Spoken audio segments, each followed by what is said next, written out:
when I first started doing the podcast, almost all the ones I was doing was StreamYard. Oh, okay. Okay. You just never tugged in with the features at all, I suppose. You just always get invited, I suppose. Right. I'm thinking about. I want to do something. Uh, is it Sean or Frankie? What is? Well, I mean, my name's Sean, full name Sean Edward Slauson, but my stage name, nickname has always been Frankie. Frankie Oh, Slauson. what do you want me to call you?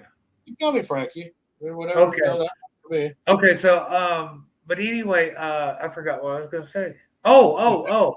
I've been through 13 rehab centers. And the last one was a 9-month long rehab. I've got almost 16 years without a drink, by the way. Well, congratulations. But the last one was a 9-month long prison rehab, and I learned so much out of this one class that I want to start a podcast to help other people with my problem. Whenever I quit drinking, I was able to just lay it down. I gave it to God and I walked away, Sure. and I made a promise to him and I made a promise to my kids, and I've kept that promise. But I know a lot of people ain't as strong. I mean, I tried for 19 years to whip it, but it never happened. But I want to write this book up over my experiences and what helped me the most. I mean, because I was drinking 3/5 a day, every day almost, for 1 to 3/5 a day every day for about 19 years. Was it just because being on the road so much and all that? Being on the road so much, physical pain, emotional pain, my heart hurt, just all kinds of stuff. Okay. Okay.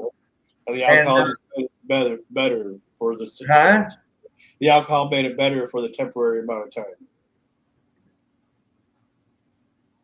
Yeah, it just the alcohol was it. It was my best friend for a long time, and the only time I was ever mad at anybody was when they attacked me or accused me of drinking. I could drink that first fifth and nobody knew, It was somewhere in that second one I started slurring. Yeah, I tell you. Well, we'll start the interview, and then if Samantha gets in here, then we'll add her. We'll add her to the. I sent her the new link too, so okay. What you do, because I kind of tagged you guys in a group still thing on Messenger. But anyway, we'll get an introduction started, and then we'll kind of just go into it because this is pretty exciting. I'm actually really. Oh, here she is. Okay, where are you at now? I'm in northern Minnesota. I'm in a little town called Brooks, Minnesota, which is like 15 minutes from the casino that you guys are going to be at here next week. Oh, okay. Okay. Hey, Sugar. Hey, Dad. How are you? I am so happy. I thought I was going to be doing an interview with ugly old Bob Orton Jr. I am so happy. This is our first time doing an interview together, isn't it? I think so. Wow. Well, that's pretty cool. I mean, that's pretty honored to be able to be the one to kind of break the mold or break the ice, I guess we'll say.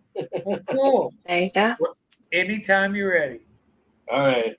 Well, what's up, everybody? It's Frankie Slauson, and welcome to a special edition of Frankie Slauson's Renegade Radio. Now, we normally do our podcast with my crew and everything, but we're taking a little bit of a summer break. And for me, I always like to do extra interviews between our breaks and whatnot. And this time I got a doozy for us. I got a big one. This is probably as big as it gets when it comes to the wrestling world. I got not one but two wrestlers that are part of the same. Well, they're different generations, but they're part of the same bloodline. We'll say this is bloodline, something that people like to talk about nowadays. Wrestling. Well, I got Michael Sam Houston, who is a legendary professional wrestler, the brother of Jake the Snake Roberts, and just a guy that he was a tag team partner with Charlie Thunderblood Norris. We're going to be doing an event here at the casino, at Seven Plans Casino, in cooperation with Midwest All-Star Wrestling, and it's going to be exciting. Saturday, July 19th, from the casino that I work at. And alongside that, we have his daughter, Samantha, but she goes as Miss Starr in the world of NWA wrestling. She's a current NWA superstar, and I'm just flabbergasted by. I watched some videos of you because I wanted to get to know about you because I'm not familiar with a lot of your work just because I don't really watch a whole lot of NWA.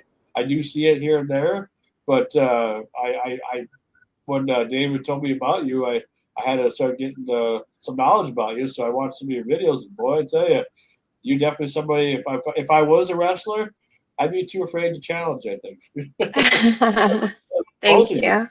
But welcome to the show, you guys. Sam and Thank you very much. Renegade Radio. We're so excited. I will say that MAW first of all decided to get a hold of the casino to do something for Charlie for a tribute. But the fact that we are so thirsty and starving for entertainment, for good entertainment at our local facility, this could be a better way to really kick off the summer, I guess we'll say. Well, I got to tell you, for me, all in all, it's a dream come true. My last, let's see, my last trip to Minnesota was a hard trip for me because I was getting ready to go in for lung surgery. The trip before that was a hard trip because I had to go bury my brother, my partner, Charlie Norris. And Red Lake is kind of like a second home for me. I feel like I'm in touch, in tune with everything, and everything, everything for me there works. My feelings, just everything. I can't explain it. It's just a spirituality process, I reckon. But I'm so excited to come there this time. Now, last time I came, we had a memorial dinner for Charlie. I received my Indian name, which is Memushkawigabo, which means still standing strong.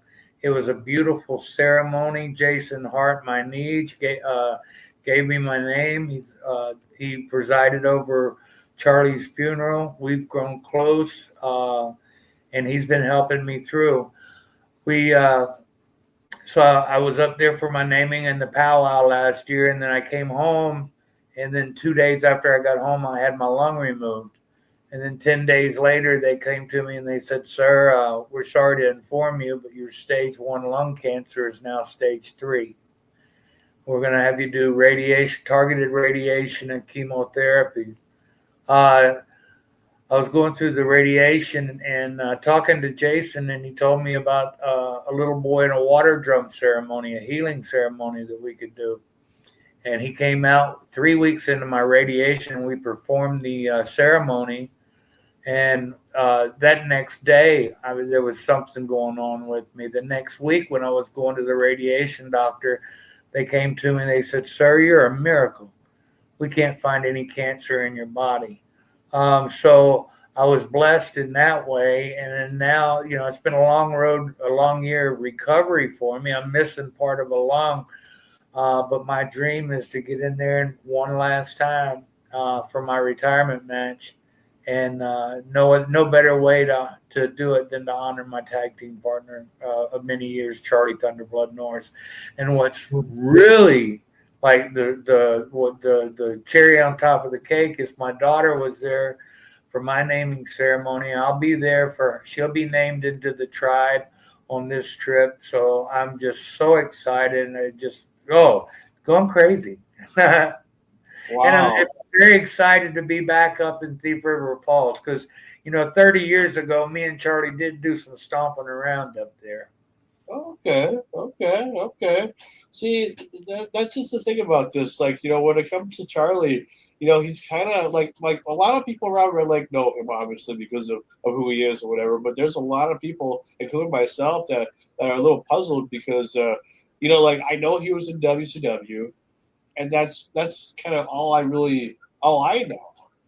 and it's, I know that's horrible for an interviewer to know not much information, but it's like, well, I mean, I wish I would have known more about him and saw more videos and stuff, but it just seems like that's kind of, I mean, Well, you and I can get together and we can do like a series, and I'd really like to do that because Charlie made 6 trips to Japan. We made 5 as a tag team. We were over in New Guinea, Australia. We were almost eaten by cannibals in New Guinea. So there's a lot of good stuff I can talk about. Oh, sure. Oh, sure. But I want to talk about the new rising sensation. My daughter, yay! Let's talk about Samantha, because this is also not only just a way to celebrate the event on July 19th, but we want to get to know you guys too, because this is your first time on my podcast and everything. And Samantha, again, it's an honor to have you. Tell me about yourself a little bit. Yeah, not a problem. So I go by the ring name Samantha Starr. It's a play off of Sam Houston for sure, but whenever my mom was pregnant with me, she was brainstorming names and she liked the name of Samantha Starr Smith, but thinking about calling it out on a playground, she was like, that kind of sounds like a dancer. We might want to stray away from that. And then whenever I was coming into the wrestling business, I thought, what better way to honor both of my parents than to use that name as Samantha Starr for my ring name. So I started training when I was only 14 years old. I took my first bumps in Columbia, South Carolina, and then continued to train all the way up until I was about 17, 18 before I had my first in-ring match. The match was on the fly. Somebody had canceled from a show down the road, and they were like, hey, listen, you've been training. I know you're nervous, but do you think you can make this work? It's a charity event for the school. Can you do it? And I was like, yeah, sure, I'll do it. So drove down, had my first match. I think I was 17 years old. I was still in high school.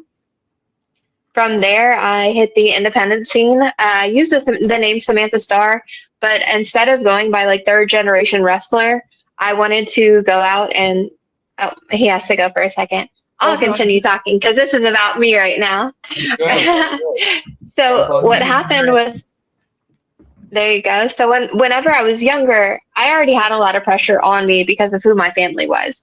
Because for those of you that have not been familiar with me, that don't know my story, I am a 3rd generation wrestler, but I'm not just on one side, I'm on both sides 3rd generation wrestler. I am the only person in the entire world that is 3 generations on both sides.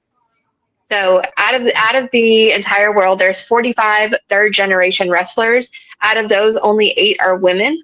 And out of those 8, I am the only one that is 3 generations of straight women. And I'm the only 3rd generation wrestler that's 3 generations on both sides. Because my mom is the perfect 10 baby doll. My dad, Sam Houston. My uncle is WWE Hall of Famer Jake the Snake Roberts. My aunt is WWF Women's World Champion Rockin' Robin. 3 out of 4 of my grandparents also wrestled. So my dad, his brother, and sister, their father is Grizzly Smith. He was one half of the Wild Kentuckians. And then on the right-hand side, on my mom's side, I have the perfect 10 baby doll, of course. And then her parents were Nick Wildman Roberts and Lorraine Johnson. Fun fact about Lorraine Johnson is she held the NWA Women's World Tag Team titles, which is the exact same title that I held recently in the NWA. So the only granddaughter, grandmother duo to hold the exact same titles in the NWA. Wow, that's pretty. See, that's something to be proud of, and I can understand how there'd be a lot of pressure on you now that you explained that to me, because it's like that's a lot of history to be a part of. In such a short amount of time. Okay, I got like a little bit of a pun here or a joke. Okay. Okay, and this goes back to our lineage, generational stuff like that. Do you know the first title I ever held, sweetie? No. Okay. Do you know the first title Robin ever held? No. Do you know the first title Jake ever held? Did Jake hold a title? Yeah. Okay. I know he didn't in WWE. That the big thing is that he was never WWE world champion. Right, but he did have time. Okay, no. In WCW or Georgia Championship Wrestling, he had a bunch of titles, and he won the North American title the night that he discovered the DDT. The DDT came; it was a complete mistake. The grappler stepped on his foot and charged backwards to try to run him into the the turnbuckle, and Jake had him in a front face lock. Well, he stepped on his foot. Jake had nowhere to go but down. So it knocked the grappler out, and Jake won the North American title. That's where that came from. Oh, wow. But anyway, the first title that Jake, Robin, and I ever held was the same title, and it was one of Dad's. It was the North American Tag Team titles. So all four of us held that title. Me, Jake, and Robin were just sitting there on the couch with it. But it's the first title I held. And then check this out. My ring crew days, when I was the ring crew and the timekeeper and everything, I held every belt in Mid-South territory without ever wrestling for it once. That's amazing. Yeah, goof. I know. But, hey, you got to enjoy life. If anything's taught me this over this last year and everything, and the cancer scare that I went through, and you can fight back and you can win. You just got to be diligent with everything you do. But you tend to appreciate. I want to smile a lot more than I want to frown. Mm-hmm. No, that's totally understandable. I mean, there's a lot of wrestlers, in the industry that have lost that over the course of their life because they feel like, everybody wants to be a star. No pun intended. Okay, and a lot of people, a lot of us, and you can tell if somebody's got that star quality when they walk in the ring, in the room, and everything. But I think, and this is from my standpoint, when I'm at an autograph signing or something like that, the most important person in that room is not me or the person next to me, or it's the person that's in front of you. You make that person. That's the most important person it should be at that time. Give them some, huh? Yeah. The fan interaction has always been so important, Yeah, I love talking with folks.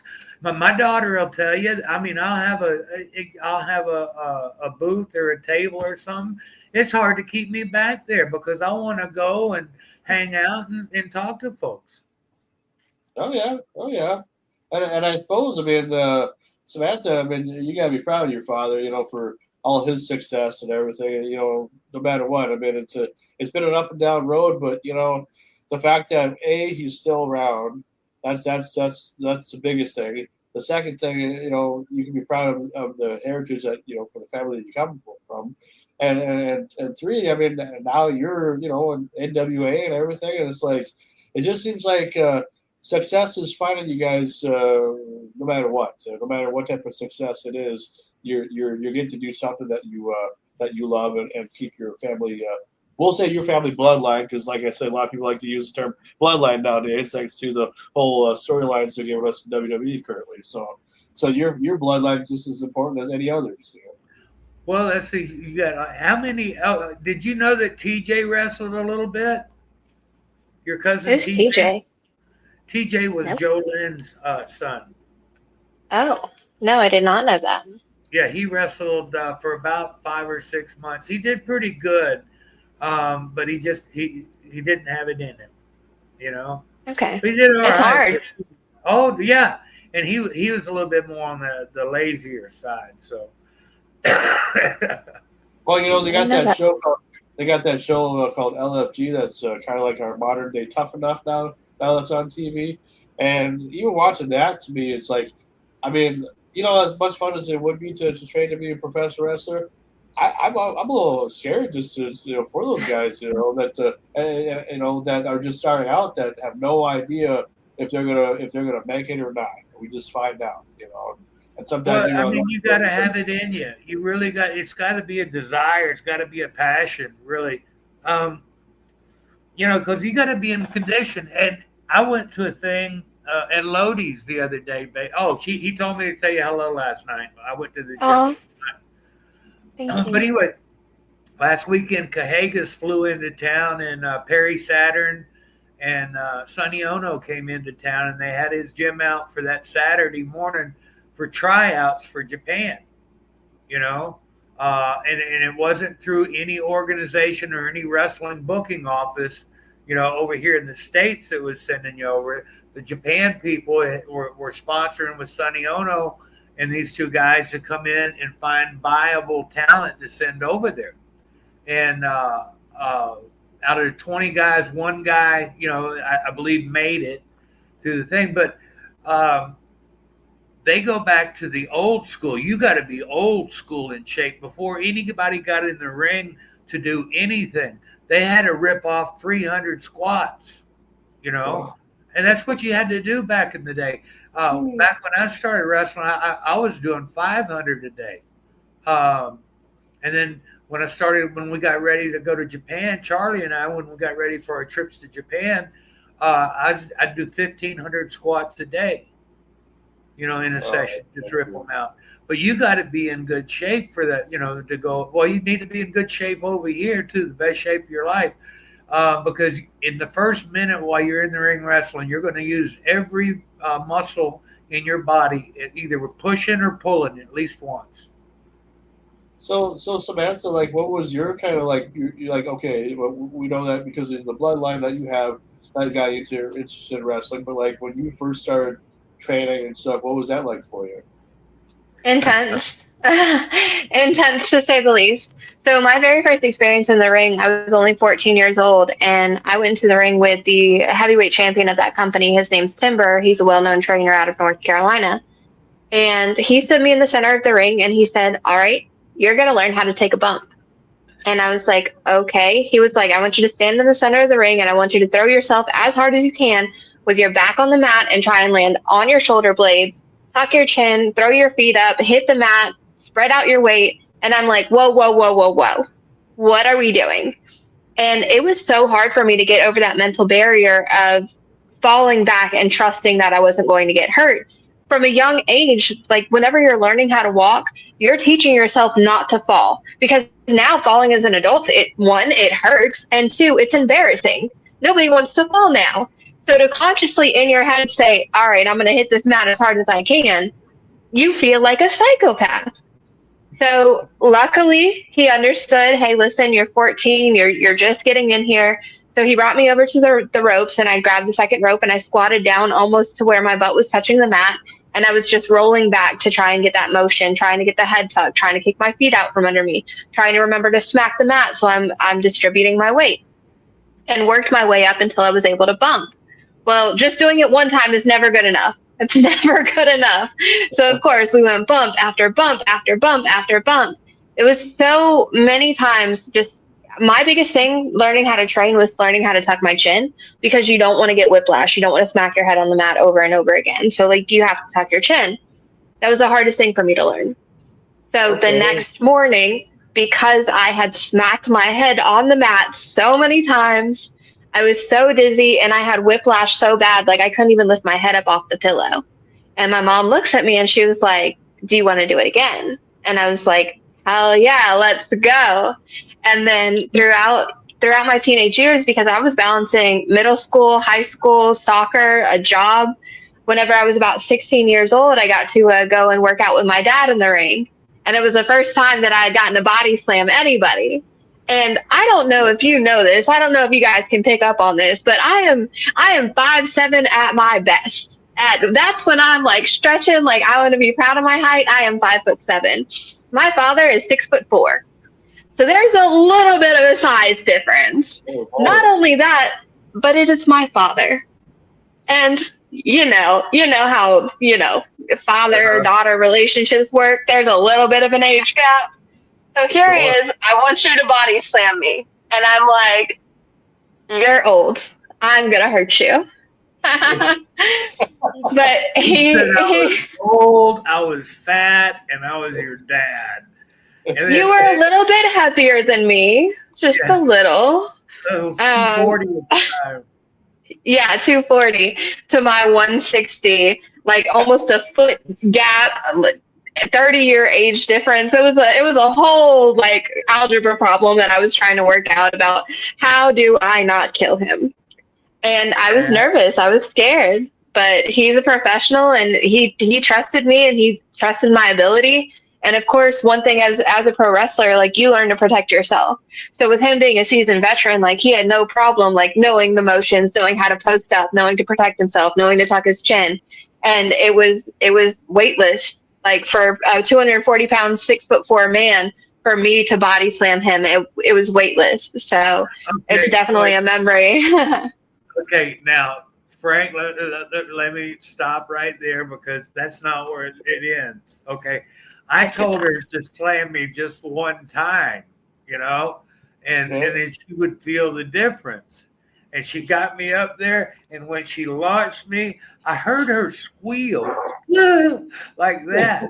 And as I was coming up, she come over and grabbed me by the head, picked me up and slammed me again and squealed again.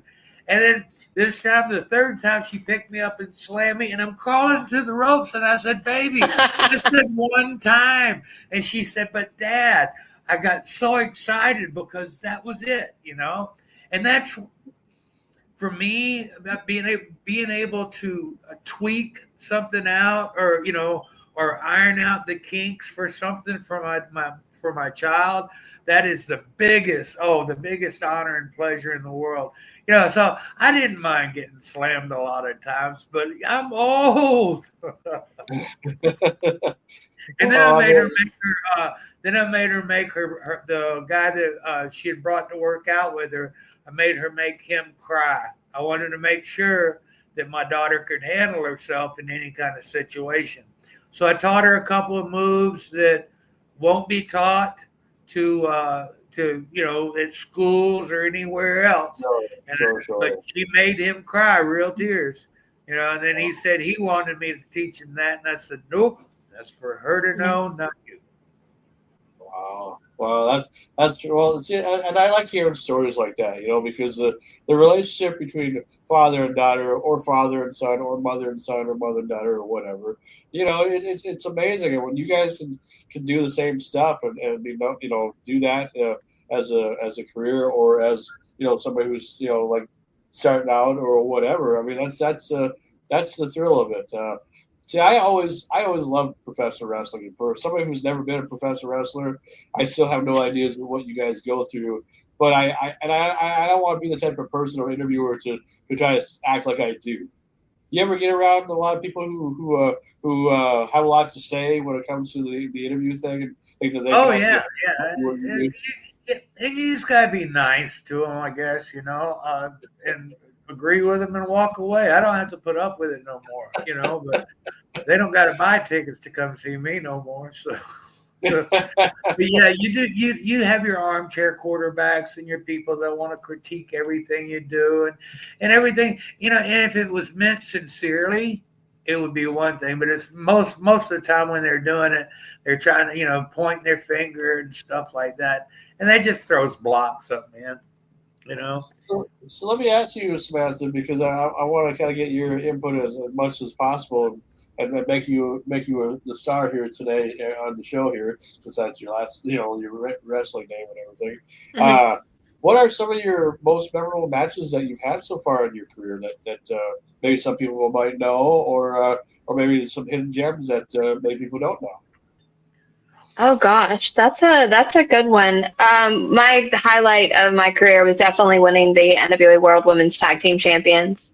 My tag partner Ella Envy and I won them at NWA 76 in Philadelphia at the ECW Arena. Oh wow! The 2300 ECW Arena. So that was definitely like the highlight of my career. A lot of my matches that I truly enjoy are matches where like one of my family members is involved or gets to be a part of it. My mom gets to manage me sometimes, so I always have fun traveling around with her, and like I know that I look sweet and like bubbly and happy, but I really like playing heel. And whenever I get to play heel with my mom, it's so much more fun because we almost get into this like unspoken competition to see like who can make the crowd matter. She's always supportive of me. She's always like celebrates my victories. But that's always fun for me. It's that bonding moment, and like who else gets to go with their mom to piss off a crowd of 500, 1,000 people on any given Saturday, right? I've gotten to challenge for the NWA Women's World Championship against Kenzie Page. I was actually the first person, once Kenzie won the title, I was the first person that she had to defend her title against. So that was a big deal for me. I was unsuccessful, but the experience was still, I mean, it's in my history book, so I'm thrilled with it. Gosh, I don't know. There's so many moments, and I've gotten to share the ring with so many like beautiful, talented women that I can't even put a finger on how many just outstanding matches I've had with them. And I suppose, I mean, you want to keep doing this for a long time. Where do you see yourself in the future? I mean, do you consider yourself all NWA forever, or would you be willing to go to TNA or ROH or AEW or WWE at some point? So right now, my main focus is NWA. I am under contract with NWA. I do love the company, love Billy, love the promotion. I love the freedom that they give me. I love the direction that they give me as well, because it's not just to do as I say because I say it. Like, if you ever have a question, if you ever have anything that comes up where you're either unsure or unsold on it, you can always talk to the office and just say, hey, like, tell me your vision with this, and they'll loop you in, and then it's a conversation. It's not just like I don't feel like a cookie cutter, just roll out NWA star after NWA star. I feel authentic whenever I am with the NWA. For the future, who knows? Huh? Oh, one thing I was going to add in there too about the NWA and what I'm, they've got their road agents, I guess, is what you'd call them, I guess. Is that what Jazz would be called, a road agent? Okay. Like Jazz and Ricky Morton and those guys, they're road agents, but they've been in the ring. They've had that experience. They know what they're doing. They know how to, they know how to get the most out of everything, and what I like is that the road agents come up and they'll have that conversation, with that superstar. They'll pull that wrestler aside. They'll pull that piece of talent aside and say, hey, this, that, and the other, boom, boom, boom, boom, boom. But you could get more out of it like this, and it usually works. See, that's what happened. Oh gosh, years ago when everything was territories and you were getting your case of beer after the matches and riding down the road with Johnny Weaver and Sonny Fargo and the old timers, and they're telling you, the different things, but they were giving you constructive criticism to make you better at your craft. And then when everything became TV and pay-per-view orientated, it came, you didn't need to be a wrestler no more. You could be a robot and we can go show you how to do the moves and be on TV. What I like with the NWA is they're getting good, credible athletes that know how to wrestle again, Yep. And for somebody that's a wrestler, I have to... I hate walking into the dressing room and seeing 9 guys with baseball bats with barbed wire around them. I walked into one in Texas with Rod Price, and I said, y'all got to be the biggest bunch of wusses I've ever seen before in my life. If you got to carry a baseball bat around with you wrapped in barbed wire to prove how tough you are, you ain't tough. I can take that barbed wire handle, I'd take that baseball bat and make a popsicle. It looked like they want to be more into a fight, more or less, than just a wrestling match. But the guys have lost something along the way, and what I like about the NWA is they've got that camaraderie back to it, and it's a lot of guys. You have your issues, and those draw you money, and that's great, But it's also, whenever I'd get in the ring with a guy like Kurt Hennig, Mr. Perfect, I loved it. Or Tully Blanchard, I loved it because I knew they were going to bring me to the next level. Sure. And so you respect those matches. You love those matches. My daughter's got one coming up in next week in Thief Falls against I believe it was Rachel Ellering. Yeah, I'm anxious to see that. I mean, Paul and I have been friends for a while. When I was a young kid, he stopped me coming back from the ring in Philadelphia. He said, "Sam," he goes, he goes, you know why I just love watching you wrestle? I was like, no. He said, because you go that one step further with everything you do, you know? And at the time, I didn't think of it, but, you know, I was sitting in prison for 5 years or whatever. I had time to think about all the things that people had said to me along the way. And that was one of the best compliments I'd ever gotten in my life, you know? But anyway, I'm looking forward to seeing my girl dominate Rachel Ellering, you know, because I don't care I don't care who gets around me or what, they going down. There you go. That's right. Well, since we're doing this interview, and since we're this is also because of the tribute to Charlie coming up here next Saturday in Thief River Falls at the Seven Clans Casino. Tickets are definitely available. We hope that there's a big crowd of people. First of all, because there's a lot of wrestling fans in northern Minnesota. Well, I've got a couple of special surprises. I've been working on Charlie's bench to be able to sit by his gravesite, and it's coming along beautifully. I'll have it there. I'm trying to see if I can go ahead and bring it up to the event itself, and then place it at his gravesite the following day. I think that would be a cool thing for people to see, and and then if people wanted to go out there and visit, they have a good place to sit. Oh, absolutely. Red Lake's a nice area, a beautiful lake. It's a tribe that's been through some stuff, over the years, but people, there are still a lot of old school, proud Native Americans that love that place, that love that area, that are proud to be. Oh, yes. Oh, absolutely. I mean, that's my second home. Yeah. Well, no, I mean, seriously, because like I'm, in my duty job, I work at the casino, so I'm a security guard. So when Saturday comes, depending on the idea that Dave and I have to possibly do a possible pre-show, if we're allowed to, this might get a little bit interesting. But my thing is, I know a lot of people that are from Red Lake that work with me at the casino, and most of the people are pretty proud of where they come from, and they'll tell you.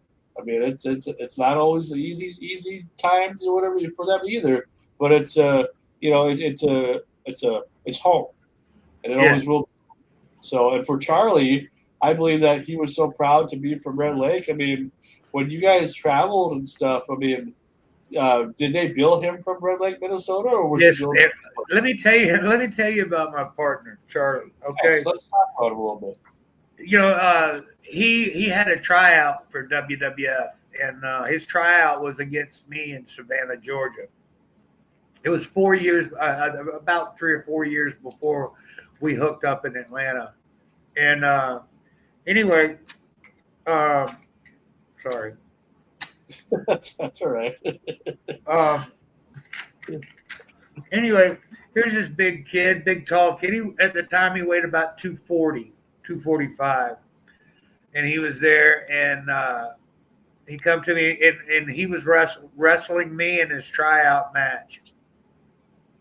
And Chief J. Strongbow, who was not an Indian, he was not native, he was an Italian that they put a head dress on and called him an Indian because he had made a big mistake on television in New York, talking about the black glove of the Sicilians or something, the glove of death. Anyway, the Italian community rose up, and I mean they had to get rid of them. So Chief J. Strongbow, or Joe Scarpa, and his tag team partner, I think it was Steve Kovacs or something, or it may not have been Kovacs. Anyway, but both of them became Indian wrestlers, so they wouldn't get offed or killed. It's almost like what WWF did to Yokozuna. They turned him Japanese when he was Samoan the whole time. Right. So yeah, basically, or Akeem, they took one man gang and made Akeem. So yeah. I guess when you got enough money, you can do anything. But anyway, Joe Scarpa is trying to teach. Charlie was a dancer at powwows and stuff, and they're trying to tell him how to dance in the ring, and that ate him up. You know, he's like, they know nothing about our culture or the reason. And he wouldn't do it. He always stood up for his culture. And we carried a Red Lake Nation flag everywhere we went on all of our trips to Japan, and we showed our flag off everywhere. We would sometimes we'd have people sign them and we'd keep them and everything. I don't know where they've gone through over the years, but I still got my Red Lake Nation flag in my nostalgia room inside the house. Oh, that's cool. Would you? But he was, dude. I got to tell you, he was an unnamed ambassador for the Red Lake Nation. Everywhere he went, you know, he held himself in great standing, you know, and he towered above everybody too. So I mean, you look at him and you go, wow, you know, that's it. That's a man, and he was, you know, he really was. He was my best friend. He had my back. Whenever I first met Charlie the second time, I was coming into the hotel in Atlanta carrying my dad. He had just had emergency surgery and his stomach removed. Staph infection set in and the incision opened up. Well, I brought my dad back to the hotel and I was going to take care of him there. And Charlie was at the front desk when I pulled my dad in. And he goes, Sam Houston, you remember me? And I was like, no. You know, but he's a big guy, you know. But he weighed close to 300 pounds then. He said, I'm Charlie Norris. He said, you kicked my ass about 4 years ago at my WWF tryout. I was like, oh, my God, this big son of a gun wants to fight. I've already been paralyzed twice, partially paralyzed on the left side of my body. I got hurt wrestling a one-man gang in Kevin Sullivan in Roanoke, Virginia, and was out for a long time. And then when I got back, when the doctor worked on me and got me back on my feet, the Northridge earthquake hit in Los Angeles, and I was out there and I re-injured myself. But anyway, I got back, came to visit my dad, saw my dad, ran in with Charlie, and he pulled me aside and we started talking, and he wanted me to go down to the power plant with him for WCW and work out with him in the ring some. And I said, I don't know what I can do. Well, 3 months working out every day in the ring with him and everything, and I was able to get back in there. So he gave me my wrestling career back, you know, because my career was over, and he gave that back to me. And then, boy, we just went all over. We started wrestling for independent promoters. When he left WCW, we started wrestling for the PWA and then the independent promoters all over the country. And then we got over to Japan 5 times. We did really well, you know. So, but it was on the independent level. Well, I want you to tell me about the name, the Renegades, because how apropos is it? You know, for being a renegade, you're on Renegade Radio today, so it's like, yeah, that is kind of cool. No, I've always liked that because, you know, me and Charlie, we didn't like people's rules. We made our own. If we didn't like the rules, we didn't, you know, abide by. We did what we thought was right. And, you know, it really never got us into any trouble because morally we were outstandingly right, you know. But I seen Charlie walk up to a guy. Guy had his cow tied to a tree all day long. The rope was so short the cow couldn't eat any grass or anything else. And Charlie went over, knocked on the guy's door, and told him if he didn't want to get tied up to that tree, that he was going to go let that cow free so that cow could eat some grass and get some water. That's funny. That's funny. So, what are some of your lasting memories with him before he passed away? Because I'm sure the last few years before he died, I'm sure were you more close then, or well, I mean, he was up in Minnesota. I mean, we talked on the phone every day and stuff like that. But then I made a couple of trips to go visit him and stuff, and then he flew down here and visited me here at our place, and we really had a nice time, you know, and you know, a lot of time spent recollecting, and then a lot of time preparing for the future, not for ourselves, but for our young ones that we're leaving behind, you know. And, you know, and it's a lot of it is what kind of legacy are you going to pass down, you know? And really, I think just it's, Charlie's always wanted to inspire hope in people when you felt like there was no hope. You can always do something. See, the last time that I knew anything about Charlie was 19 years ago when we had a wrestling event. It was the last time that I can remember having a wrestling event in Thief River. So this will be exciting to have something like this back 19 years later. But he brought in Greg Valentine and he brought in X-Pac at the time. And how my whole interview thing got started was, literally I asked Greg Valentine if I could do an interview with him. And at that time we didn't have the cell phones and all that stuff, or they were more obsolete than they are now. And I had to get some recording stuff, so I recorded everything on tape at the time, by cassette. So luckily everything worked out, and then that's what kicked out my interview career. And over the years, I've had a chance to interview a lot of good wrestlers and stuff over the years. And I always tell people, you guys are the ones that have the best stories because they're real. They're real. First of all, you're not making them up to hype anything. You lived everything, all the experiences, and even you, Samantha. I mean, I'm sure you got some stories that you can tell your future kids or grandkids or whatever down the line. You don't look like you're that old. I mean, I'm not going to really try to guess your age because I don't want to have you hate me, but but I'm guessing you're pretty young though. I mean, you're still kind of, you're not great, but you're like, you're young in that category. Right? I'm 32. Okay, well I'm 41. So I've been around a little bit. I was gonna say you look more like you're in your 20s, more or less, because you look so good so youthful and everything. Thank you. There's nothing about me how good I look. I'm 3 days older than dirt. Yes, yeah, you're beautiful too. You look beautiful too, sugar. Yeah. Oliver's looking at me funny, like he's gonna go bury me. Oh, absolutely. Oliver's my dog. So when it comes to this event here on Saturday, that July 19th, that you guys are coming to, what do you want people to? What do you want people to like? What memories do you want people to remember from this event? Like going into it, even though we're not here yet, but we're getting prepared for it. Camaraderie. We're all there for a reason. To have a nice time, to honor our friend. I want people to be satisfied. When it's all said and done, I want them to be satisfied. I want them to say that was beautiful. There was a lot of matches and stuff like that, but neither of the athletes got, caterwonky or out of the way, and going too far or anything like that. That it was all good wrestling matches, good solid matches, because I want to see, and I believe solid wrestling matches will draw crowds.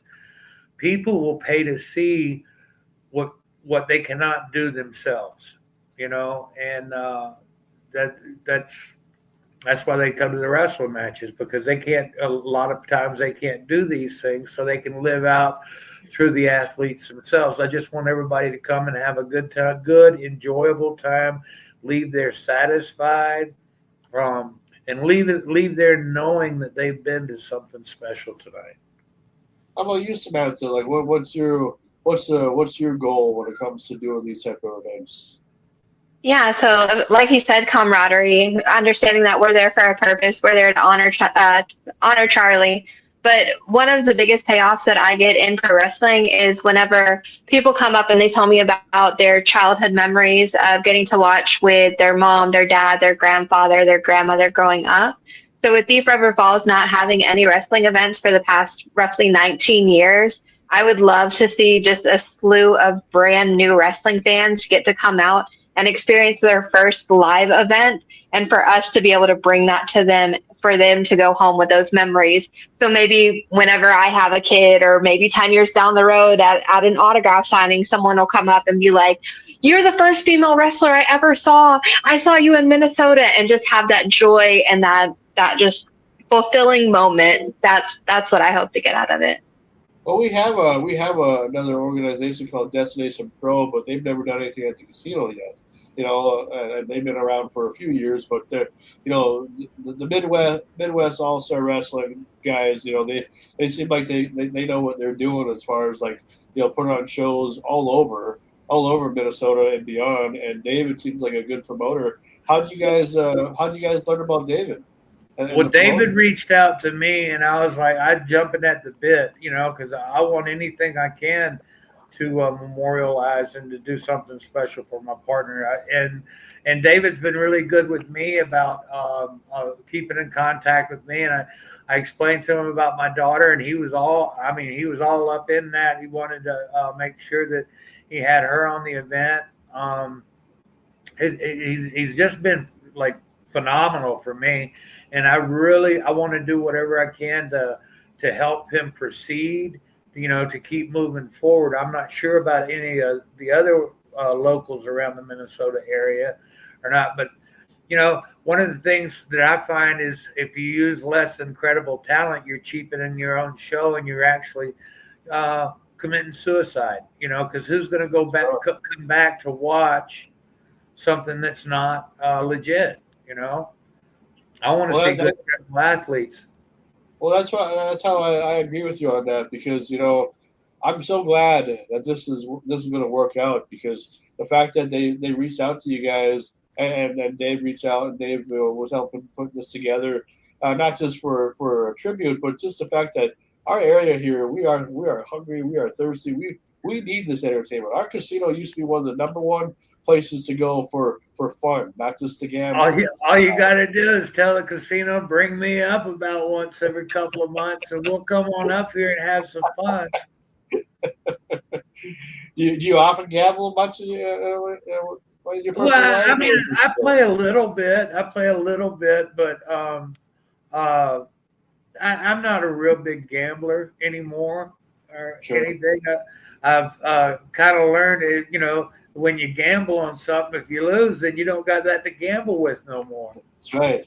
And you gamble a lot in life. How about you, Samantha? Are you smart with your money, or are you just, I'm sure you are, obviously, but yeah, smart with my money, not with my life. I like to gamble on more of the adrenaline side of things. I like to go swim with sharks and play with alligators and jump out of planes and stuff like that. So plenty of gambling, just not with finances. So does NWA take care of you pretty well? I mean, not to really get money involved with contracts or whatever, but do they see a talent like you and see that obviously you're worth every dollar that they spend on you? Like, do you have 100%. Like I have no complaints when it comes to NWA whatsoever. They treat us all like stars. They make sure that it's white glove treatment. They make sure that we have catering, not just once, but twice a day. They make sure that our flights are taken care of. We have travel agents that work 24/7 pretty much to make sure that our travel is seamless as possible. If there's ever a delay or any like weather event, they're on the phones, like getting everything hammered out. So by far, like hands down, they take care of us. And I suppose for Billy being the boss and everything, Billy Corgan, with his time in Smashing Pumpkins and stuff, I mean, he has to kind of relate to how it is when it comes to touring and stuff, and doing almost similar things to what you guys do, because when you're a band and stuff, you want to make money, you want to make a legacy, but you also want to make sure that you're smart with everything, because travel can be kind of extrapolating, I'm sure, over the time. You guys travel a lot with NWA here and there, not just to the same televised studio, or is that just one? Oh, no, we're all over. We are all over. So just this year alone, we did Philadelphia. We've got New York coming up. We had Dothan, Alabama, which I think we may be visiting again soon. We've been to Missouri, New Orleans, Tampa, Nashville. Oh gosh, where all else? Chicago, Ohio. Yeah, we're all over. North Carolina, we did the Crockett Cup in North Carolina. So NWA is always on the move. And the cool thing about NWA is we brought back the territories. So we've always had independent territories like out there, like that's the independent circuit, right? But Billy and the NWA have decided to launch the NWA territory. So we have NWA Exodus Pro, NWA Crossfire, NWA JCP, NWA FTW. So we have all these different territories all over the country as well that you can go out and wrestle for to represent the NWA. So all over. I suppose growing up, you probably did a lot of traveling with your family, and so traveling isn't a big deal with you. No, not at all. I think I've already taken 50 flights this year. Yeah. If he's ever close enough by me and stuff like that, I'll just jump in the truck and drive down and see her. He's done that. Yeah, I wrestled in Winston-Salem, North Carolina, and got to see you. About Tampa. Okay. Yeah, he drove all the way down to Tampa too. Like he said, close enough. It's like 12-hour drive for him, and he was like, "It's fine." And he's driven down to Tampa more than once to come see me. Yeah. Wow. Yeah, wow. It's all over. Do you have any other siblings that wrestle too, or are you kind of the only one in your as far as your siblings go? So I have one older sibling. Her name is Micah. She does not wrestle. She is a musician. She's a very, very talented musician. She's about 2 years older than me. She was blessed with the height from my family, where I said earlier I'm only 5'7" at my best. My sister is 6'3". So if she had gone down the path of wrestling, she would have been an absolute star. Like just with her size alone, just to stand there and like. She did it to me whenever I was younger, where you kind of like put your hand on the littler person's forehead, and I'm swinging as hard as I can, and she's just got her arm fully extended, staring at me. So I feel like that would have been like a really good method into wrestling for her. Yeah. But she's such a talented musician, and she's taken off with that. So I'm happy as long as she's happy. Does she have a professional band that she plays with at all, or?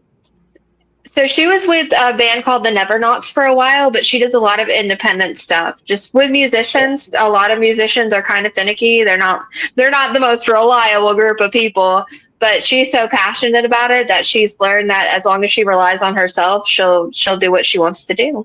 So I admire it. That's awesome. So geez, Sam, I gotta make you proud. You got the talent just runs in the family. Did anybody else ever do music in your family too, or my dad? You're okay. So Sam, you did some music. He sings. He's asking where the musical talent comes from, and I'm pointing at you. Yeah. I did some singing a little bit for a little while back. Okay. Yeah, you ought to check out a song on YouTube called "Salvation" by Sam Houston. Okay. Yeah, I'll look it up. Yeah, it's about the night I got saved. Okay. A little bit of religious tones in there. That's all right. Nothing wrong with that. Gotta have that. Well, I appreciate you guys being on here. I don't want to take up too much more of your time, but we look forward to having you, both of you, and everybody that's going to be showing up to Thief River. Because, like I said, we're hungry and thirsty, and all the words that you can say to just say that we're anxious for you guys to show up. We can't wait to get there, and it ain't just going to be me and Michaela. I mean, me and Samantha, even though that's enough. But we got Jake the Snake Roberts, Bob Orton Jr. You got all the rest of the talent going to be there too, and I'm sure they got some honorary people coming in, and so they may not have a bouncy house, but we don't need one. I heard you guys are showing up the night before, so that'll be on Friday. So I definitely want to get to meet you and hang out with you a little bit, because sounds great. Well, I'll be there with bells on. Oh, absolutely. And Samantha, thank you for taking the time as well. I mean, I do appreciate it. And if this is the first time you guys have done something together like this, and I'm honored to help break that ice for the first time. Thank you, sweetie. There you go. Thank you. All right, thanks, Frankie. We'll talk to you soon. All right, well, we'll see you guys on the night or the 18th. We'll say or beforehand. All right. Sounds good. Bye-bye. Yeah.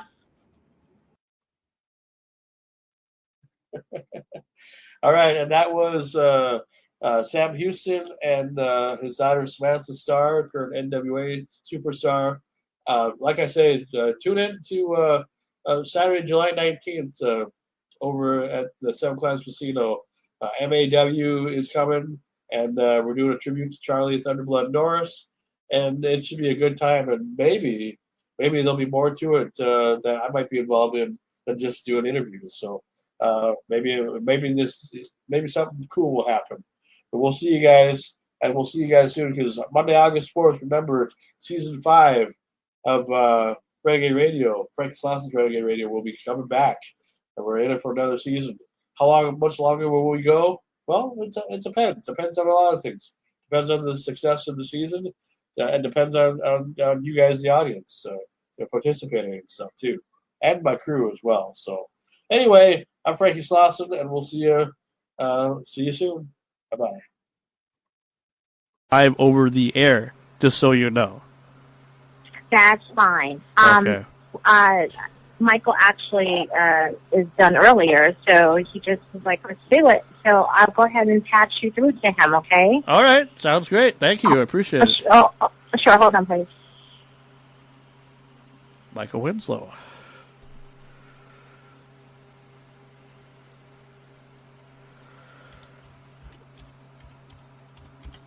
So that'll be our next guest here, Michael Winslow, the man of the hour. Okay.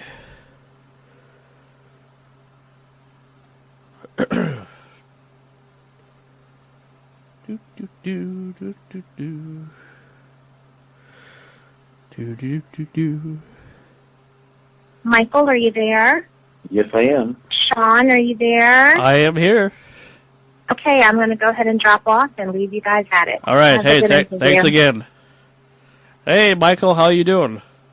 Hey, how are you, man? I'm doing all right. I'm honored to be able to chat with you. This is actually the second time ever that we've actually had a conversation. Oh, wonderful, wonderful. Good, well, good to talk to you. How's the weather up there? Oh, the weather. The weather is kind of cool for what we would normally expect here in South Dakota. Okay. Well, I'm trying to picture it in my mind right now. Okay. Well, I suppose when I say the word cool, you probably mean, hey, it's cool weather, man, cool weather. Well, no, it's actually it's a little bit more chillier than it normally would be around this time of the year. Normally, it's a lot like probably at least in the 60s or 70s, but today it's like in the 30s, or it's not in the 30s, but it's like in the 40s and 50s, kind of. Oh, so you're saying it's yeah, a little windy. Yes. But and so that means the birds are going. Yep, that's what they're doing. They said, oh, we're supposed to go south for the winter. Well, it still feels like winter, but yeah.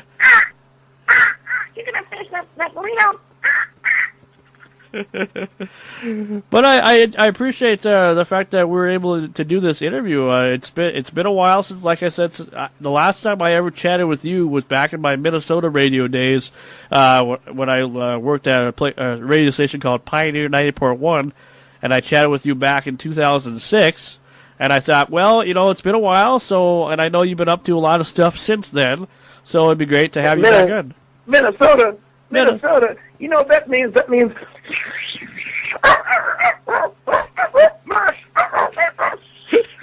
Oatmeal. Yeah. I mean, we have that. That's kind of one of the reasons why I left Minnesota. But then to find out here the black. Oh yeah, you don't have to worry about that. I remember all of that, eh? Oh yeah. What's that? I'll show you what it is. Dinner, eh?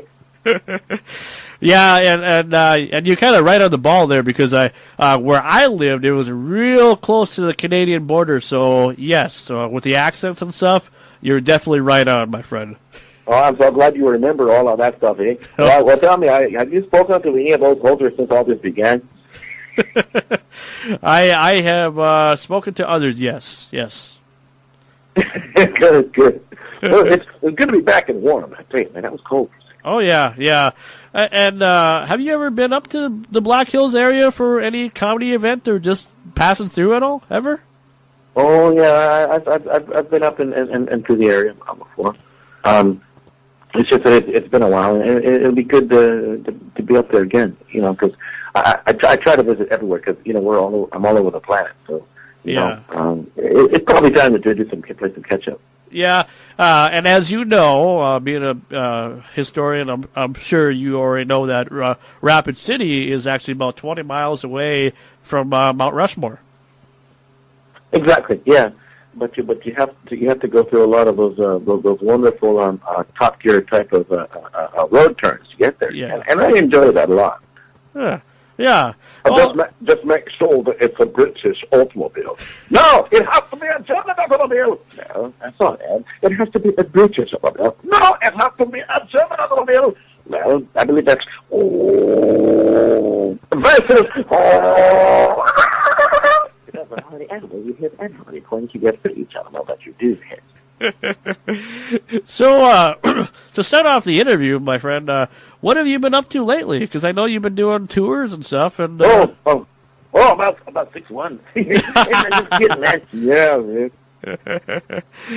What's new in your life since the last time we've talked? I'm sure there's a lot of things to talk about since 2006. A lot of stuff. I just got back from Holland, and I did a whole series of these commercials.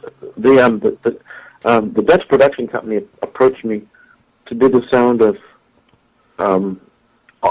things in a park. So they showed me some video of all the stuff that goes on in this place called Center Park, which is all over Europe. You know, it's this beautiful park where families go, and you can do boating, you can do water skiing, and that power thing, you know, with the slide. Sure. And they wanted to do the sound of all the things in the park with the animals too. So that was very interesting. I was able to get to about everything. Oh, well. Some stuff didn't match, but that's okay. Yeah. And also I've got my channel on YouTube, Michael Winslow TV, which is I'm about to put a whole bunch of very odd programs on the air pretty soon. Yeah, and I actually seen your page on YouTube, and I thought that's pretty cool. Michael Winslow on YouTube. That's the next thing for you. There'll be more stuff. There's some more strange stuff coming pretty soon. I just haven't put the parts together yet, but it's coming very soon. Oh, that's awesome. That's awesome. Yeah, I remember from the last time that I talked to you, and I try to have somewhat of a good memory, there was a thing that you did. I don't remember what, I think it was on WGN, maybe? Was there yeah. The WGN thing, way back Wednesday. Yeah. That was out of Chicago, and then WGN was sold to some. It disappeared in that particular format. It's back again with something else, but that was fun. Well, yeah, because I was a fan of the old Elvira, TV show Mistress of the Dark, and I was a fan of the old. There was the Boy to the Clown that had there are all kinds of late night. A horror picture, First Nighter, and that stuff was fun.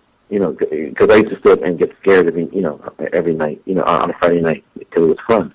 So doing Way Back Wednesday kind of appealed to me, in that same kind of format. Yeah. So I would love to, and I don't think it's a Mystery Science Theater. I would love to have sat in with them. No, but me. Yeah. I really love the format of the what you did, because it did kind of feel like a Elvira type of thing, even though it wasn't horror related. But I think they picked the perfect guy to kind of introduce. I think, what was the first movie you introduced? Was that Police Academy, the first one? Yeah, that was the first. It was the first Academy, and then after that, it was whatever movie that was in the rotation. So I did try to do pieces for as many of them as I possibly could. And you know what? I'm hoping something similar to that will come back again. Yeah, that would be kind of cool, because like I say, I mean, with your list of credits and stuff that you've done already, I mean, it's amazing. I am truly simply amazed by just not only just the fact of being able to talk to you for the second time, but just the fact that your people, when you say the name Michael Winslow, either people think of two things. They either think of the Winslow family from Family Matters, or they think of you from Police Academy. So You know, that's and don't forget the British movie, The Winslow, boy. Nobody's thinking about that in this country, yo. That's what I am over. Yeah. But and so it's just quite amazing. And I know recently here, I think since the last time we spoke, we've actually lost a few people who were on Police Academy, Bubba Smith and who was that other guy? The guy who played not Hightower, that was Bubba Smith, obviously, but the one with the one who liked to do the guns and stuff, you know. I forget. Yes, that was David Graff. He yeah, Tackleberry. He passed away in 2001. Oh, okay. So, yeah, I guess I got that a little mixed up. But I know Bubba Smith. Since the last time we spoke, he passed away. Yeah, Bubba was a very, very good friend of mine, and I'm real sorry that I missed him. It's been 2 years now. Sure. Since he passed away, and you know, what can I say? You know, he's football players are in great health, but he went through a lot. You know, and when I think back about because in his NFL days, how many different teams he played for, sure. and how many people wish that they could get out of the way when he was coming towards them. Oh, because you have to think about that. A lot of people tried to get out of the way and couldn't. Yeah, well, so, he's such a big guy. And that'll take a toll on your body, man. Yeah. But you know what? He was a great guy. I'm glad I got to meet him. Yeah, and he just like yourself, built a legacy with the Police Academy films as well as a few other things that he's done. And he just turned into a big pussy. He turned into a big pussycat. Yeah. Oh yeah. And a lot of people will remember him from his little thing on Married with Children when he had that little thing with Al Bundy. Yeah. and some of those Burt Reynolds movies. He was in Stroker 8 with Burt, and so he did a lot of great movies, man. Sure. But what was I going to say now? There was a video on YouTube that I seen here that we actually played on the air here about 2 or 3 weeks ago. A song that you did, because knowing the fact that you actually sang a few tunes, I actually was pretty damn impressed with that, to be honest with you. The song I'm talking about is I Am My Own Walkman. That was a pretty good song. I'm sure do you remember doing that at all? Yeah, back in 19 somewhere around there. Yeah, somewhere around there. It was an older video. It's when you had your signature mustache and stuff. And that was I liked that song. That was pretty good. And there's more to come. It just took a while to really kind of mature in terms of music and everything else. But there are more things to come, and I'm glad to be able to bring it to a little at a time this year. Sure. Any new movies that you're working on that you can talk about at all? Besides the Academy developments, there's some other independent productions that are coming. Just stay tuned to Michael Muzo TV, and you'll see something soon. Sure. And if they want to, they can go to a Noisy Man on Twitter. It's Noisy_man. And of course, you know me, it's NOIZEY MAN. Sure. Noisy_man on Twitter. Oh yeah. Because Michael Winslow's on Twitter. That's exciting. So and when I have some noise to make, I'll make sure to put it out there properly. Well, it's not going to be like the thing when you listen next door. Oh my God! Hang on. What are you doing? This is me and Janie. Yeah, they're in the bathroom. Yeah, they both laughed and we both farted at the same time. Oh my God! I am not going to do that. Oh, that's pretty cool. And being able to do all these voices and stuff. What? I'm probably sure I've asked. What noises you got? What noises do I got? The only noise that I can do is the traditional raspberry. That sounds like a big old fart sound. That's all I can do. I'm not that talented like you are. I know you got something. I know you got something up there. Oh, with being in radio for as long as I have, you figure that I would have something, but I suck. I really, really do. I don't know why. I just. You mean to tell me if somebody was to put if somebody was to put a baby pit bull puppy in your hands, you wouldn't change your voice to talk to it? Oh, sure. Absolutely. I'd be like, Then what would you say? I'd be like, oh, or what a cute little pit bull, or what a cute little puppy. I don't know. Like I would like if you're talking about like speaking dog. I mean, I suppose it's like a wolf or like a bark or something. I don't. Okay, all right. How about if Scarlett Johansson comes fighting through 24 guys and beats them all up to the last person, and then goes, she comes up to you, grabs you by the neck. What you got to say about that, big boy? I'd probably poop my pants. That's probably what I would do. But in other words, your noise would be. You were right, Master. You were right. You were absolutely right.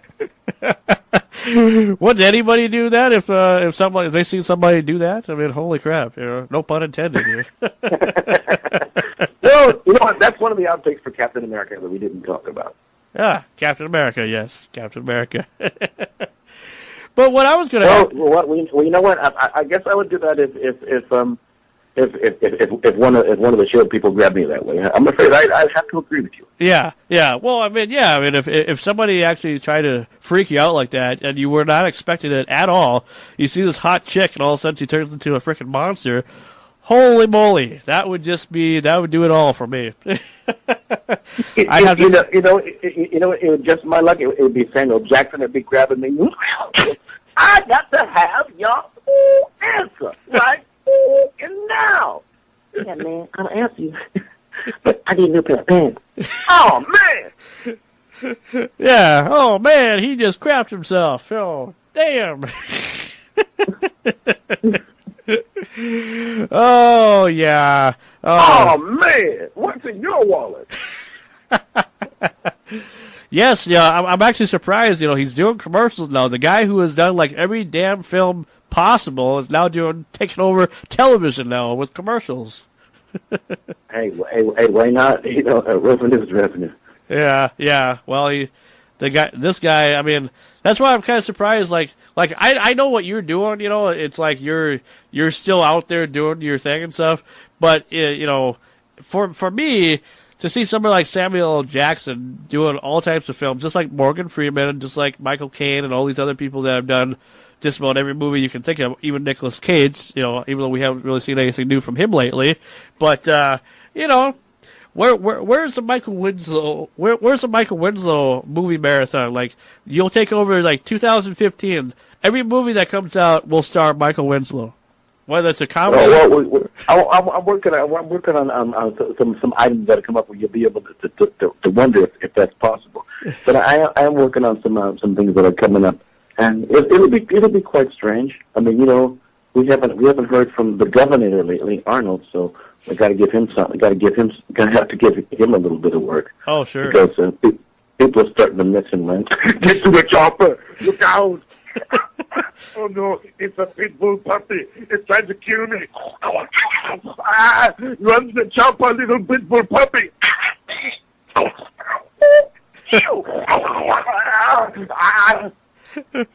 I heard there was rumors going around that they're making another Terminator movie. Do you know anything about that?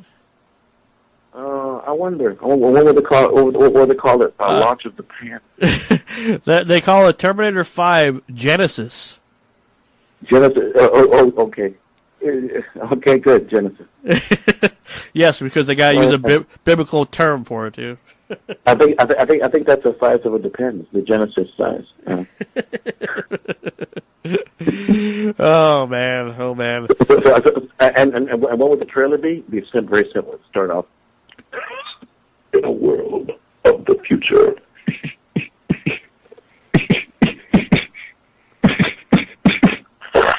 Oh, not again! Cut! Generator of the pants.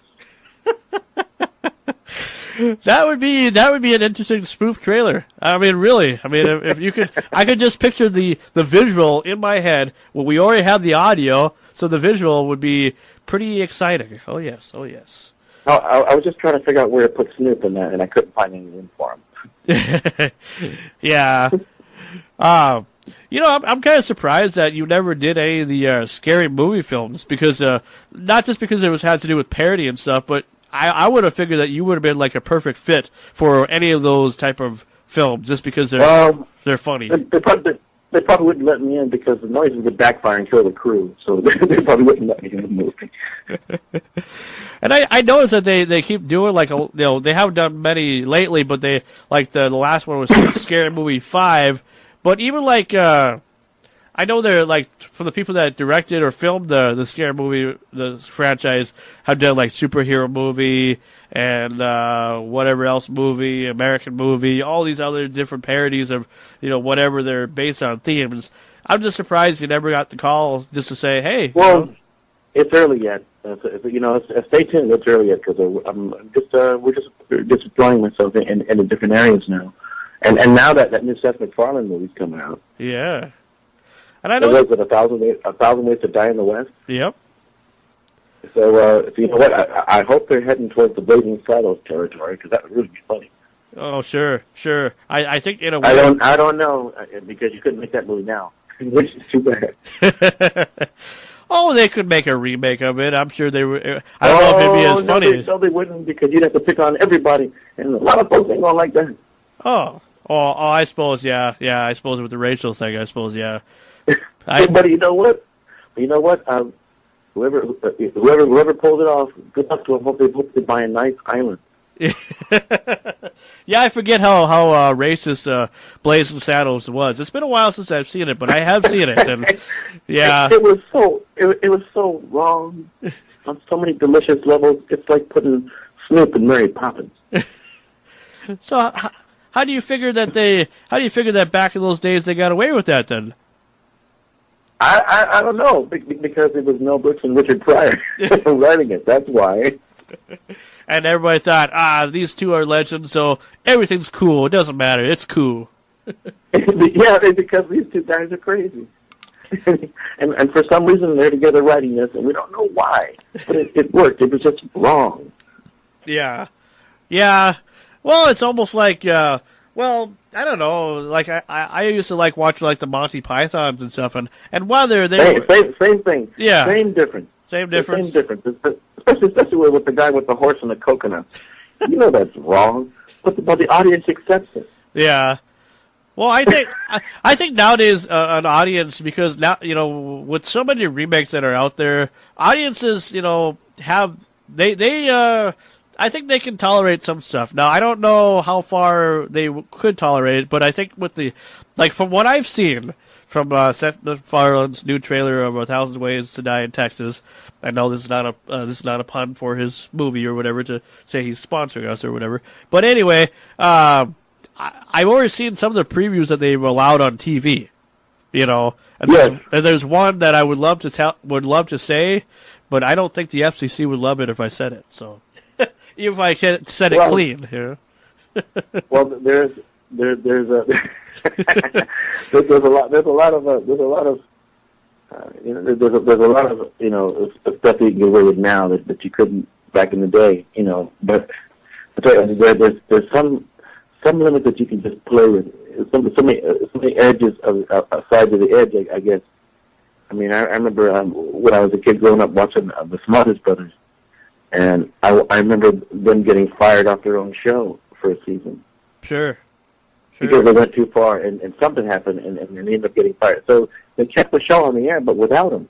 So they tried everything to keep that show on the air. They tried to recover. They tried everything. They had to bring him back. Oh, jeez. So it was a trouble, So they're going, so how are they going to have this show on the air, and the dude, the star of the show is fired? Yeah, and they got to compete with Sonny and Cher. Oh, sure. And they got to compete with Hee Haw, and they got to compete with Ronan Martin's Laugh In, and by the way, they got to compete with Bewitched. Yeah, and that's the biggest competition, Bewitched. Yeah, and here comes I Dream of Jeannie and knock everybody upside the head. Wow. To me, it seemed like I Dream of Jeannie and Bewitched were almost very similar in a way, even though they're different, but they seem almost similar. Oh, they are. Well, you know what? It was the noises. come on, man. I mean, Samantha had the piano chopsticks noise, right? Yeah. Whenever she wanted to put a spell on anybody, right? Yep. Samantha had the double chopsticks noise, but Jeannie had the funky little bass noise. You know that. Yep. She had the funky Jeannie bass noise, and it just makes me think about it. You know, where would these shows be without those special noises? Oh, absolutely. Noises have definitely came a long way since the days of the fart noise and the burping. We really had really advanced ourselves lately, especially on the internet where you can find all these soundboards of people doing noises and stuff like that. But it's really cool if you can do them yourself, just like you can. Well, like I said, I'm working on some new audio toys for everybody to play with. So stay tuned. There's some new stuff coming. Yeah. Well, I tell you what, and besides, I really wish they'd bring back those great noises for television because, but the last really good noise was I guess the Law and Order noise whenever for every scene opening. Oh yeah, the bugs. I think that was. There's still good noises out there. It's just that people got to dig for them. Sure. I mean, like if you're a wrestling fan, the best noise to hear is either besides the entrance music is the ringing of the bell, And if they go crazy, you'll hear it many times. Exactly. And just make sure you're not the person in that ring when that bell rings. I was going to ask you too. We're talking about retro television and retro comedy and stuff like that. Have you ever heard of the comedy duo of Hudson and Landry? Oh yes, of course. With the Qatar Airlines, Hudson and Landry, the drunk customer. Yeah, the Ajax liquor store and stuff like that. Yes, and it was Ajax Airlines, the Blackbird with the cast iron tail. Yeah. Well, that's pretty cool. That's pretty cool that you know. Hudson and Landry in the Firesign Theater, of course.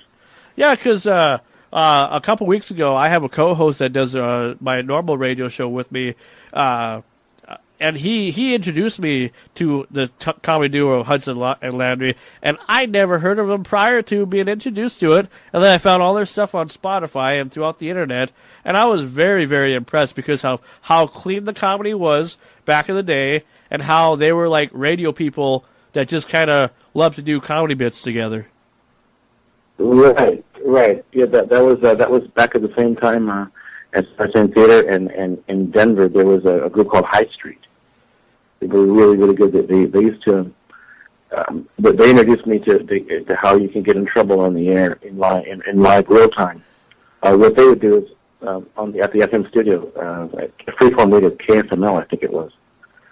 They would have a television turned to whatever local TV station, on the air TV, and everybody at home listening, on the station would turn their TVs on to whatever station they were watching, and they would do all the dialogue over. Oh wow! So and they whatever like okay, everybody, channel 12, everybody turn to channel 12, and everybody turns to channel 12, and they start doing whatever was doing a soap opera or whatever it is, just whatever it came. Because 4 guys and 1 girl, which is easy because one girl could do two women's parts, and the guys could switch back and forth with their speaking role, and they just messed it up. I mean, they did Charlie's Angels, they did the news. Where they would have the local news. That's right, everybody. I'm not wearing any trousers whatsoever. I've got on a wetsuit, and there's a small seal eating away at my toes. And now let's get to the weather. Hi. I've got the actual snow tire. Can't you see the trap? Thank you for the weather there, Margaret. It kind of reminds me of when you're talking about stuff like that. Like we all know who Rowan Atkinson is, the guy who played Mr. Bean. Well, he also did. Oh God, Mr. Bean is great, man. Good guy. Well, he did back in his early days, his pre-Bean days, we'll say. He did the show called, as many shows as he's done, not the 9 o'clock news, and I have that on DVD actually. Pretty funny stuff. Oh yeah, I remember that. Yeah, I think I remember that. I still had VHS back then. Yep. But it was so. And, yeah, go ahead. Yeah, that show, and what was the other one? Quark, British television, Quark, and then there was Doctor Who, of course. Yeah. But we're going back 5 or 6 Doctor Who's now. There was also a really wrong TV show called The Young Ones. Okay. Which is British TV. It's a skinhead, a businessman, and a rocker all living in the same apartment. Hey. It's called The Young Ones, and they also had a pet hamster that would attack everybody every so often. You could see the string when it was attacking you. It was really bad. It was horrible TV. But then we also had The Prisoner with Patrick McGowan, The Avengers, which I loved, with Mr. Steve and Mrs. Peel. And then we had Thunderbirds to the Rescue, man. Yeah. I suppose like when you go overseas, I mean you know it's nothing but British broadcasts and stuff. So do they have any channels where they show like all the old shows that used to be on the air and stuff? There's a couple of channels when you're over there. You can see that Danger Mouse still plays every so often. Oh, geez, Danger Mouse. and then Stingray, Supercar 5, Alexa 5. You know, there were good shows. The Champions was good. You know, there was always really space age stuff. And then there was always your secret agent films. You know, and because they were heavy on those. It was always those. And those are the things I used to listen to because they had great sound. Yeah. Man. Lots of great sounds. I know, especially Monty Python, because it was just wrong. Yes, we go back to that because yes, I know because it seems like a lot of the British humor, they try to almost copy America, but then again, maybe us as Americans try to copy them and whatever type of humor that they were doing because back in those days, it seemed like a lot of people were similar in the type of humor they were trying to represent. Sure, we had Ed Sullivan, man. That's the best part because the British invasion was pretty much, through Ed Sullivan. Yeah. But you see, Americans, we hit back. We had the Doors. and you see, we had other ways of hitting back at things. We had the Doors. We had Country Joe and the Fish. We had Santana. But Jimi Hendrix was Jimmy. Yeah, pretty much went over there and became a convert, and became Jimmy became psychedelic. He became fun, So we traded a lot back and forth, and he became sound wise. Yeah, I enjoyed it. And he became one of your best friends, even though you guys never met. But the fact that you can do a Jimi Hendrix impression or whatever very well, that is like. Because I've heard your song, The Night of the Jimmys, many times. I've heard the original recording of it, and I've heard the live version of it, and it blows me away every time. Every time. Well, there was a lot of great messages in Jimmy's messages, really. And as rare as they are, what you get to hear. It's great stuff. The same when I see any very very rare outtakes of any Chaplin films. Because he had most of them destroyed. Sure. There's a reel or two of his outtakes, of Chaplin's outtakes, and the stuff is genius. Oh yeah, from the guy. And I like the sound of Chaplin films. I'm sorry. yeah, that would be something, huh? They'd be like, "You're ruining the movie. Don't put sound in a Chaplin film." No. I know, but that's why I'm gonna do it because it's wrong. So when it comes like to Jimi Hendrix, would you consider yourself a pretty big fan and somebody that listens to his music quite often, or? Oh yeah, absolutely. And I still haven't had a chance to hear the new things that was just put out recently. Some of the new remixes of the songs that weren't released. Yeah. But I've heard a couple of clips and they sound fantastic. So I can't wait to hear it. It's kind of Yeah, it's kind of like he's been dead for over 40 years, but yet he comes out with a new album every year. I don't know how he does it. Well, I'm looking forward to hearing the new Michael thing. I'm looking forward to hearing that too. Oh yeah, because I got to run into Michael a few times, back in the day, and he was nice to me, so I have no complaints. Yeah, and you know what I really hate about the media, and I know I'm a media person because I'm on radio, but my feelings about just in general is just the fact that they made Michael Jackson look like he was a freaking just a weirdo, and I don't like that. I mean his music, everybody loved his music, and I mean whatever he did, personally it should not be our concern. He was an entertainer. He entertained us, and became a legend because of the legacy that he brought forth. And it's sad that he died, the way he did. And I think even to this day, he'd still be making new stuff, even if it wasn't being on tour, because he loved it.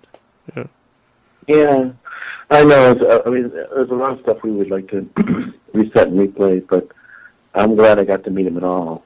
And I'm afraid the legacy has to be the music and the stuff that we can generate, and the stuff that you can, as a real person, as a stuff that you can talk about. I mean, that's going to be the legacy. Is what we have, because the music really was the same. Sure. So we'll. Last question that I have for you before I let you go. When we talk about legacy, what do you think the legacy of Michael Winslow will be? What do you think people are going to remember other than just the sounds that you brought to the entertainment world?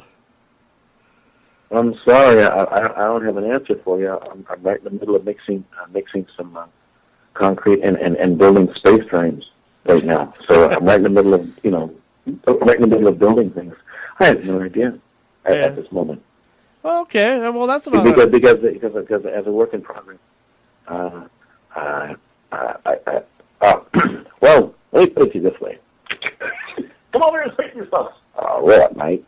I'm not really sure what the answer is going to be together. I'm not really sure. We're right in the middle of building it. We're right in the middle of building it right now, mate. But I'll tell you what, check back with us later. We'll see what we can have. Hang on, that's dinner. That's dinner tonight, mate. Anyway, I'll see you later. Thanks for stopping over. That sounds like Paul Hogan over there. Yeah, well, you know what? He's got to do something these days. Yeah, that's for sure. He's our cook. Oh, that's good. Feed you some crocodile and stuff. No, we're not going for the exotic menu, just the regular stuff. Well, hey, Michael, I really, really do appreciate this. I mean, it's been great to talk to you for the second time.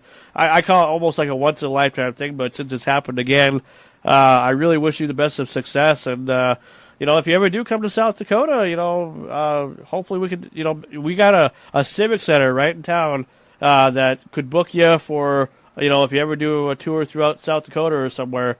What's it called? The Rushmore Plaza Civic Center. Rushmore Plaza Civic Center. Okay. Well, thank you for the tip. I'll look into it. Absolutely, I will. Yeah, because I think if people found out that you were doing a tour, especially around here, oh man, I guarantee you'd sell out pretty quickly. I guarantee it. The Rushmore Plaza Civic Center. Okay. Yep. Because they have the main center for the big concerts and stuff, and the ice arena, but they also have like a theater. Like we had like Red Green here a few weeks ago, about a month ago, and I did an interview with Red Green, and he did a hell of a good show at the Civic Center, and so that's where they normally have the entertainers, the comedians, do their stuff at the theater, as you're probably familiar with anyway. Gotcha. Okay. Well, thank you very much for the tip. I'll look into it. Yeah. Well, thank you very much for letting me do this interview with you. It definitely means a lot. Really does. You take care. It's good to talk to you, man. Yes, you too. And well, like I say, wish you best of luck in the future, and hopefully we'll hear from more things about the legendary Michael Winslow. Thank you much, man. You take care. All right. Bye-bye. All right, everybody. I hope you guys enjoyed that. For anybody that was tuned in today, that's a special live treat for you guys. Live interview. Too bad we couldn't do the interview with Larry Cohen, but he wasn't feeling good all of a sudden. So we'll try again later on. He'll probably be one of the when I start my Icons of Pop Culture series, interview series starting in July. He'll probably be one of the people that I have on to kick off the whole thing. But really appreciate Michael Winslow and everybody that helped me get him. I almost feel like these interviews are going full circle now because he was one of the people that I first interviewed. Not the very first person I ever interviewed back in the day when I first started doing radio, but he was definitely one of the people that I've talked to before, and it's just great to be able to have an updated. And actually, this interview, if you go back to the interview I did with him back in 2006 on my YouTube page, I think this one actually sounds way better, and we actually talked a lot more, and it was actually more efficient because it was live and stuff and everything. But if you tune in tomorrow during my normal time of Frankie Slauson Presents, we will be back from, let's see, what time will that interview be? I believe it's at 10 o'clock, I think, 10 o'clock Mountain Time. Well, we'll be back at 9 a.m. or maybe around 9:30ish, and we'll be doing a special interview with Mr. Patriot himself, the guy who wrote the song "God Bless the USA," Mr. Lee Greenwood. So keep it locked here. Frankie Slauson Presents. Hey, I'm Frankie Slauson. Thanks for joining me, and we'll see you tomorrow for another great episode. Bye-bye.